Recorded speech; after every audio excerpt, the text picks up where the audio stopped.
El tema que vamos a presentar el día de hoy es el portafolio. Para iniciar voy a dar a conocer los integrantes. María Alejandra Pereira Torres, Laura María Nieto Delgado, Flor María Martínez González, Hanyorley Fonseca Guacaneme y quien les habla, Mónica Yeritza Afanador Méndez. Bueno, para iniciar y para darles a conocer este tema, vamos a saber qué es el portafolio primero que todo. El portafolio es una colección de documentos del trabajo del estudiante que exhibe su esfuerzo, progreso y logros. El portafolio es una forma de evaluación que permite monitorear el proceso de aprendizaje por el profesor y por el mismo estudiante. Permite ir introduciendo cambios durante dicho proceso. ¿Qué quiere decir esto? Para ser un poco más precisa, el portafolio es una forma de recopilar la información que demuestra las habilidades y logros del estudiante. En ese portafolio nosotros como docentes podemos saber cómo piensa el estudiante, cómo cuestiona, cómo analiza, cómo sintetiza, produce o crea. También podemos saber cómo interactúa en la parte intelectual, emocional y socialmente. Es decir, que permite identificar los aprendizajes de conceptos, procedimientos y actitudes de los estudiantes. Esto se puede utilizar en forma de evaluación, coevaluación y autoevaluación. Por otra parte, también se incluyen en este portafolio guías para la selección de los contenidos, criterios para juzgar, los trabajos o reflexiones de los propios estudiantes, como las investigaciones bibliográficas, elaboraciones multimedia, maqueta, síntesis, entre otros. ¿Cómo se aplica en los estudiantes este portafolio? El estudiante puede participar en la selección de los contenidos, de los criterios de selección, de los contenidos para juzgar sus méritos y de la evidencia de la autorreflexión. Bueno, aquí en esta parte los portafolios permiten sí, al estudiante poder participar en la evaluación de su propio trabajo. Y al profesor le permite elaborar un registro sobre el progreso del estudiante y le da unas bases para él poder evaluar la calidad de su trabajo o de su desempeño en general.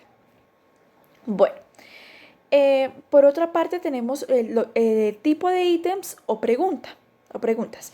Bueno, ya que es un instrumento que incluye evidencia de todo tipo mediante el uso de otros instrumentos, los tipos de ítems o preguntas pueden adoptar cualquier formato.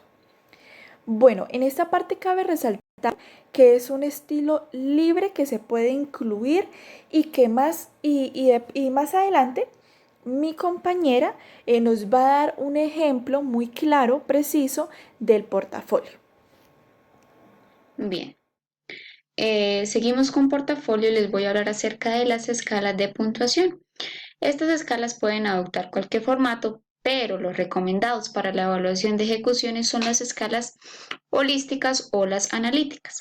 Les voy a contar en qué consiste cada una de ellas y voy a plantear un sencillo ejemplo para su mayor comprensión. Entonces veamos. Las escalas holístico un todo, se refiere a la actuación del estudiante en su conjunto y está formada por una serie de afirmaciones. En este apartado los vamos a denominar descriptores, como les había dicho, referidas a la actuación del estudiante y valoradas con números, letras, símbolos o cualquier otro tipo de etiqueta. En nuestro caso se valora a partir de números en una escala de 0 a 5, ¿cierto? Entonces, cuando los docentes emiten un juicio a partir de este tipo de escalas holísticas, pues no se le pide que tenga en cuenta ningún aspecto en concreto con relación a la actuación del estudiante, sino que haga una valoración general de la tarea que el educando ha realizado. Un ejemplo de esto sería, se le va a evaluar al estudiante la producción de un texto escrito. El estudiante, pues realiza la tarea propuesta de una manera muy simple, una manera muy básica. Sin embargo, pues suficiente para lo que se le ha pedido. Pero aparte de esto presenta algunas fallas gramaticales, entonces la observación del docente, del examinador podría ser: el estudiante cumple con la tarea propuesta, sin embargo presenta serios problemas gramaticales. La apreciación del docente es general. Acá nos damos cuenta que no habla de ningún aspecto en concreto, ¿sí? A eso se refieren las escalas holísticas. Sin embargo, cada afirmación hecha por el docente debe ir aparejado con una valoración, bien sea a través de números, letras o cualquier otro tipo de símbolo. Esa valoración se traduce en la nota o puntuación que obtiene el estudiante con relación a la tarea propuesta. Listo. Ahora hablemos de las escalas analíticas. Se valoran distintos aspectos de la actuación del estudiante de forma separada. Es totalmente opuesta a la escala holística. Siguiendo con el ejemplo de la producción escrita, se puede evaluar la adecuación comunicativa del escrito, la cohesión y organización en las ideas, la riqueza lexical, la corrección ortográfica. ¿Sí? Nos damos cuenta que se valoran distintos aspectos de la actuación del estudiante de una manera separada. Para cada aspecto, para cada descriptor, debe ir aparejado, como ya lo habíamos dicho, con una nota. Listo. Ahora voy a hablar de las ventajas y los inconvenientes que pueden presentar las escalas de puntuación. Ventajas: mide la evolución en un periodo o tiempo determinado en una materia. Es fácil de integrar al proceso de enseñanza. Puede medir conductas o resultados de aprendizaje complejos. Se puede usar individualmente, pero también tiene la facilidad que se puede adaptar a grupos. Puede medir procesos complejos de pensamiento y también permite una puntuación analítica u holística, como lo hablamos anteriormente. Inconvenientes: requiere de muestras de trabajo adecuadas. Aparte de que requiere esta muestra de trabajo, también requiere de un gran número de muestras de trabajo. Es difícil puntuar objetivamente si los criterios no están claros, obviamente. Entonces nos damos cuenta, podemos reconocer la importancia de establecer criterios claros. Otro inconveniente es que los estudiantes pueden responder con ayuda externa y se necesita una buena formación para aplicarlo como instrumento de evaluación. Se debe ahondar en el tema, se debe conocer en su totalidad para poder usarlo. Mi parte fue la escala de actitudes. Bueno, la escala de actitudes consiste en ítems de respuesta estructurada donde los individuos deben seleccionar una de las opciones de respuesta en el contexto de una afirmación o una cuestión. Algunas respuestas pueden ser abiertas, aunque puede complicar el análisis de la información. La descripción. Hay varios mecanismos entre los cuales se puede evaluar o medir una escala de actitudes. Entre ellos encontramos 6, que está el modo de respuesta, que debe ser escrita. El nivel de complejidad conocimiento es por medio de actitudes y valores. El método de enseñanza es contratos de aprendizaje cooperativo. La presentación es por medio de entrevista o una escala, que son pruebas. Competencias evaluables es por medio, se desarrolla y es el compromiso profesional y personal del individuo. La modalidad de enseñanza es por medio del estudio o trabajo en grupo. Bueno, los tipos de ítems. Hay varios tipos de ítems, donde se presentan diferentes formatos en función de las escalas de puntuación. No obstante, se dan una serie de recomendaciones generales para la estructura de ítems. Bueno, podemos encontrar 6, donde la A debe especificar el dominio y subdominio del constructo con indicadores observables. La B debe desarrollar ítems para el cuestionario que deben estar conectados con los indicadores del dominio. La C debe asegurarse que los ítems de observación están situados concretamente en los segmentos de tiempo, episodios, experiencias o lugares, como por ejemplo en casa, esta semana o sobre la escuela. Deben seleccionar una escala de respuestas que encaje con la lógica y semántica de la frase de los ítems. Asegurarse de que los ítems formen un conjunto homogéneo dentro del dominio o subdominio. F. Debe incluir bastantes ítems para asegurar la precisión del instrumento. Bueno, en la escala de puntuación hay varias escalas que se van a evaluar, como por ejemplo las escalas de Likert son las sumativas, que es la sumatoria de encuestas. También podemos encontrar las escalas de Thurston, que son las diferenciales que se basan en los conceptos. Las escalas de Goodman son las acumulativas, diferencial semántico.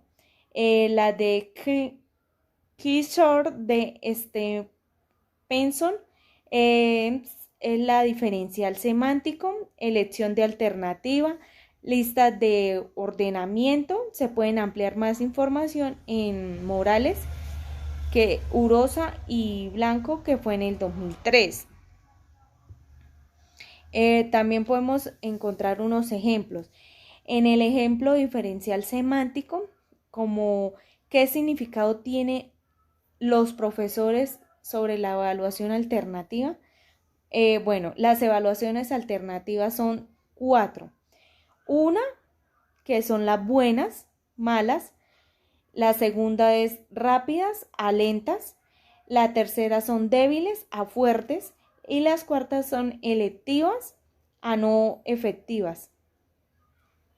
Perdón, la cuarta es efectivas a no efectivas. Bueno, algunos ejemplos de la escala de Thurston es como un ejemplo son las actitudes hacia las películas, donde se debe señalar si está de acuerdo con las siguientes frases. Las películas son la influencia positiva más poderosa en nuestra vida. ¿Ir al cine es una pérdida de tiempo? A veces creo que las películas son algo deseable, otras lo dudo.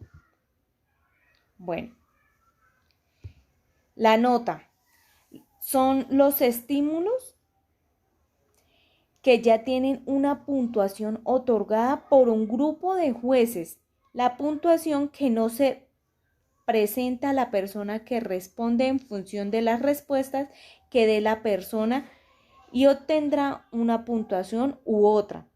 En todo caso, la persona que responde solo ha de señalar la respuesta con la que esté de acuerdo, sí o no. En otras escalas, como las de Thurston, se pide que valoren el grado de acuerdo al tipo de escala como la de Likert, aunque con una connotación final distinta modificada por las puntuaciones de los jueces que han dado a cada frase o sentencia. Muchas gracias. Ahora vamos a hablar de la escala de puntuación, de las ventajas e inconvenientes. Las escalas de puntuación son la escala de Likert, que es la escala sumativa o aditiva, la escala de Thurston, que es la escala diferencial, la escala de Goodman, que es la escala acumulativa, y la escala de Osgood, que es la diferencial semántica. Las ventajas de estas escalas de puntuación son que se pueden evaluar las actitudes de manera rápida y con bajo coste, especialmente si se usan procedimientos escritos y no de entrevista, y que el procedimiento de evaluación es más sencillo. Los inconvenientes: es difícil conseguir una buena validez de constructo, la falsificación de las respuestas o la deseabilidad social, la inercia de las respuestas y que pueden presentarse ambigüedad semántica fácilmente. En primera instancia vamos a hablar de la escala diferencial o experimental, que es la escala de Thurston. Esta es un conjunto de ítems graduales que permite diferenciar a los sujetos. La opinión es una expresión de la actitud, los ítems son independientes. Las ventajas de esta escala diferencial o experimental. Permite asignar una calificación actitudinal de un individuo y el valor de los ítems parten de una prueba de carácter objetivo. Las desventajas. El proceso de elaboración es muy largo y es costoso. Se trata de una escala ordinal. Es posible influencia de los jueces en la valoración de los ítems y mide solo una dimensión de la actitud en cada fase. Aquí podemos encontrar el proceso de elaboración de la escala y cómo se aplica. La segunda escala es la escala acumulativa, que es la misma escala de Goodman. ¿Qué es? Es un conjunto de ítems que están ordenados de manera jerárquica.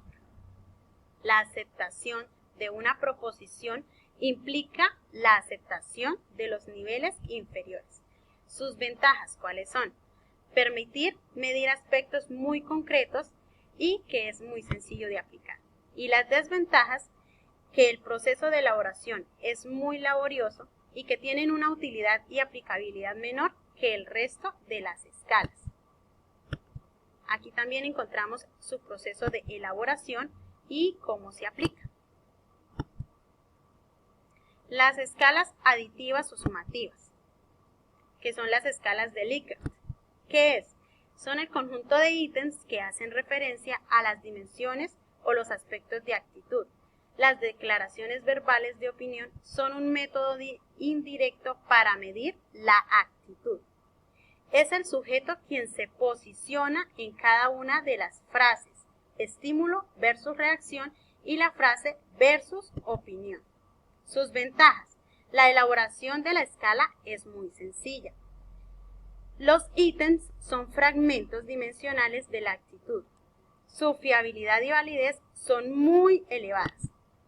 Y las desventajas es que es una escala ordinal y que su puntuación total del sujeto puede ser confusa. Encontramos también su proceso de elaboración y cómo se aplica. Y en cuarta medida encontramos la escala de Osgood, que es la escala diferencial semántica. ¿Qué es? Es un conjunto de escalas bipolares que sirven para la evaluación indirecta de conceptos. Mide las reacciones afectivas. Las personas califican objetos a partir de adjetivos. Estos adjetivos pueden ser bipolares. Su proceso de elaboración y el cómo se aplica. Como decía anteriormente, esos adjetivos pueden ser bipolares. Entonces, aquí encontramos las dimensiones bipolares, que son 3, evaluativa, potencia y actividad. En la evaluativa encontramos unos ejemplos, pues si es bueno, malo, agradable, desagradable, y todos los demás que aparecen ahí. En potencia también grande, pequeño, fuerte, débil. Y en actividad, rápido, lento, cálido, frío. Encontramos unos sinónimos y antónimos de cada una de estas palabras. El portafolio como instrumento de evaluación, como criterios válidos para que el profesor lo utilice en un área definida. A continuación estoy presentando un ejemplo del portafolio digital de evaluación. Fue elaborado en Microsoft Word. Entonces está en proceso.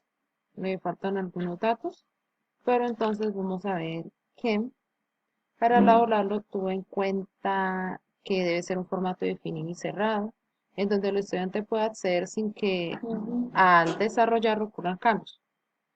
Por eso es importante guardar este documento en un formato PDF.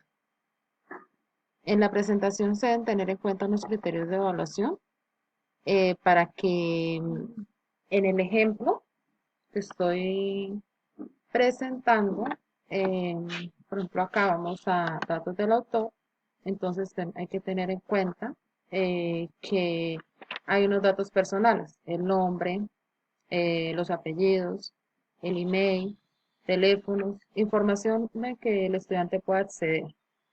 Luego presento una biografía, entonces el cuadro encontramos en blanco, pero hay que escribir el profesor como los datos más específicos de él. el título, el cargo, el área en la que se desempeña. Luego vamos nuevamente al índice, en donde encontramos un taller de evaluación que quise plantear. Entonces lo llamé como taller de comprensión lectora. Entonces, presentamos acá. Para poder ir, hay que seguir unos pasos. Entonces, en este portafolio, para personalizarlo, vamos a fondo, diseño, color de imagen y colocar una imagen o un color, el que el profesor desee. Luego, para poder, se escribe en el índice y para poder ir, entonces vamos a marcado en insertar, en marcador, escribimos el título pero sin agregar ningún tipo de espacio. Y después de esto volvemos, subrayamos nuevamente, pero ya vamos al índice, creamos un hipervínculo que nos lleve a donde está el taller. Entonces, taller de comprensión lectora, hacemos un clic, encontramos un taller con la fecha, la lectura, en este caso La Buena Pulga y el Mal Rey. Vamos a, encontramos la lectura, luego una serie de preguntas o actividades que el estudiante desarrolla. En esta parte le damos volver, vamos nuevamente al índice, donde podemos entrar e ingresar al taller de evaluación. En este taller nuevamente parto de una lectura, encontramos la lectura, las imágenes insertadas y la serie de actividades que él debe desarrollar. Luego acá nuevamente le doy otro hipervínculo para volver. Nuevamente voy a la tabla de contenido y ahí encontramos todo lo que está plasmado en el portafolio digital. Hay que recordar que en esta presentación se deben tener una serie de componentes, como es la portada, el índice, si deseamos introducir una introducción, los datos personales, las páginas de talleres o trabajos escritos. Otra parte que se puede incluir son las evidencias de aprendizaje. En esto vamos a interactuar, en este tipo de portafolios para interactuar entre docente y estudiante y desarrollar diferentes actividades.